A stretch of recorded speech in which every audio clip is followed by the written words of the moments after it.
Somos costeños y maná, somos costeños y maná. Somos costeños y me importa un carajo si vienen a criticar. Somos costeños y maná. El desastre de Barbosa como fiscal.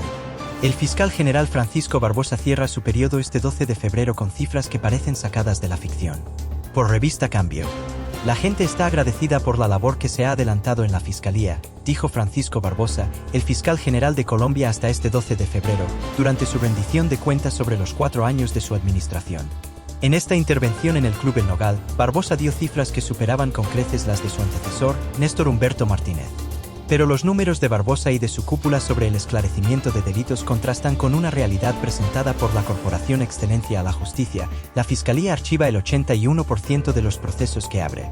Y lo que es peor, su administración tuvo el menor número de condenas de la última década. Esta es la rendición de cuentas que no hizo Francisco Barbosa. Los resultados que presentó el fiscal Barbosa los midió sobre el 19% de los casos que abren anualmente en la Fiscalía y midió la tasa de esclarecimiento de esos casos con base a imputaciones y acusaciones, algo que no tiene nada que ver con las condenas, que son el verdadero logro del ente acusador. Aunque es cierto que el número de condenas frente al número de procesos nunca ha sido alentador, también es cierto que la administración de Barbosa tuvo el menor número de condenas en la última década. Según las cifras de la Corporación Excelencia a la Justicia conocidas por Cambio, de las 19.302 sentencias proferidas en 2022, el 56% fueron absolutorias, de las 19.416 sentencias de 2021, el 60% fueron absolutorias, y de las 15.184 de 2020, el 58% terminaron en absoluciones.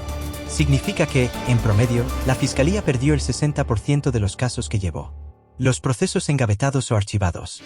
Cambio ha reportado, en varias ocasiones, que son improbables las cifras que la administración de Barbosa ha presentado en materia de extinción del dominio.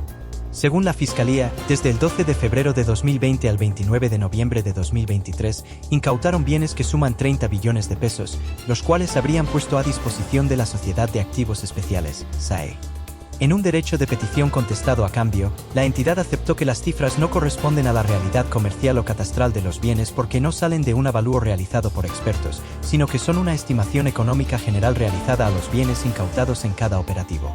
Esas estimaciones son hechas por los fiscales que, al mismo tiempo, usan las cifras para informar sobre los golpes que han dado a las finanzas criminales. Lo que es peor, muchos de los bienes no han sido incautados, es decir, aunque les han sido impuestas medidas cautelares, esas medidas no han sido materializadas y esos bienes no están en poder del Estado. El caso Uribe. El caso más emblemático es el del expresidente Álvaro Uribe Vélez, investigado por los delitos de soborno en actuación penal y fraude procesal. La Fiscalía de Barbosa ha ignorado 4 decisiones en las que los jueces han advertido que hay suficientes pruebas para llevarlo a juicio y en cambio, ha apoyado el testimonio del expresidente, en el sentido de su supuesta inocencia.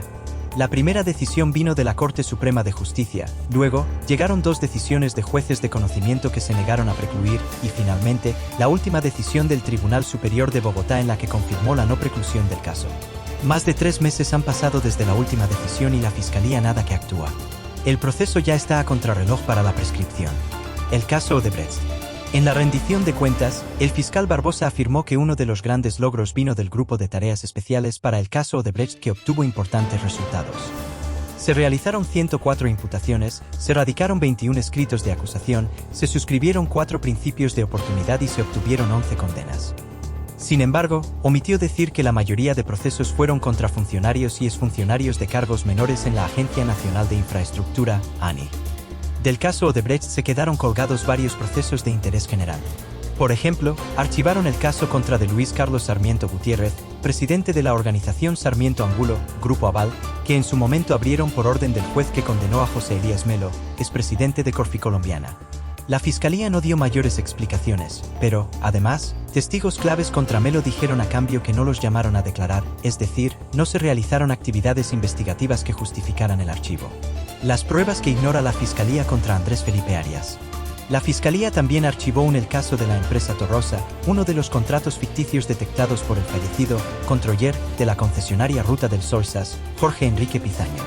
Aunque el ente acusador inicialmente determinó que el contrato había sido ficticio e intentó durante 4 años imputarle cargos al representante legal de la empresa, Javier Torres, en febrero del año pasado, los nuevos fiscales del caso cambiaron de opinión y archivaron el proceso. El contrato era de absoluta trascendencia por la cercanía de Torres con los Char, especialmente, de su relación de amistad íntima con Alex Char y de su importancia en la costa, al ser uno de los megacontratistas de la alcaldía de Barranquilla. El caso quedó cerrado y ni Javier Torres ni Alex Char dieron respuestas sobre las acusaciones de Pizaño sobre ese supuesto contrato fachada. Impunidad contra dirigentes del fútbol. Varias indagaciones que llevaban contra directivos de la Federación Colombiana de Fútbol, FCF, también quedaron engavetadas.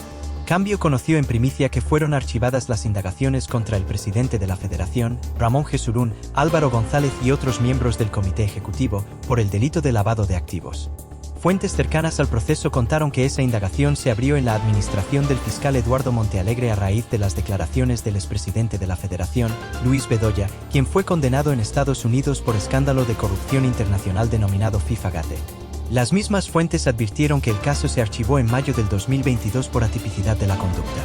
Sin embargo, por tratarse de una etapa que goza de reserva, el país no puede conocer las razones de la decisión y tampoco saber cuáles fueron las actividades investigativas para archivar la indagación. De homicidio a muerte natural. Cambio reveló el caso de la muerte del agente aduanero Jairo Jesús Silva Rivera, quien perdió la vida en extrañas circunstancias el 15 de diciembre de 2020 mientras estaba bajo custodia del CTI de la Fiscalía, en el Batallón Militar Paraíso, en Barranquilla. Quieren cambiar una investigación de homicidio a muerte natural. El caso obtuvo la total atención del fiscal general, Francisco Barbosa, porque se trataba del padrastro de una antigua asesora suya, quien le pidió ayuda para esclarecer el caso por las extrañas circunstancias de la muerte. Nena política. En julio de 2022, la Fiscalía tomó la decisión de archivar la investigación conocida como la Ñeñe Política. El proceso se abrió a raíz de los audios en los que el fallecido ganadero y señalado narcotraficante José Guillermo Ñeñe Hernández hablaba de supuesta compra de votos en las elecciones presidenciales de 2018 que habrían favorecido al presidente Iván Duque. El argumento de la Fiscalía para archivar el proceso fue inexistencia del hecho conducta atípica, es decir, que en lo que se investigó no hay delito alguno. Sobre el caso no se conocieron cuáles fueron las actividades investigativas que se desarrollaron para llegar a esa conclusión.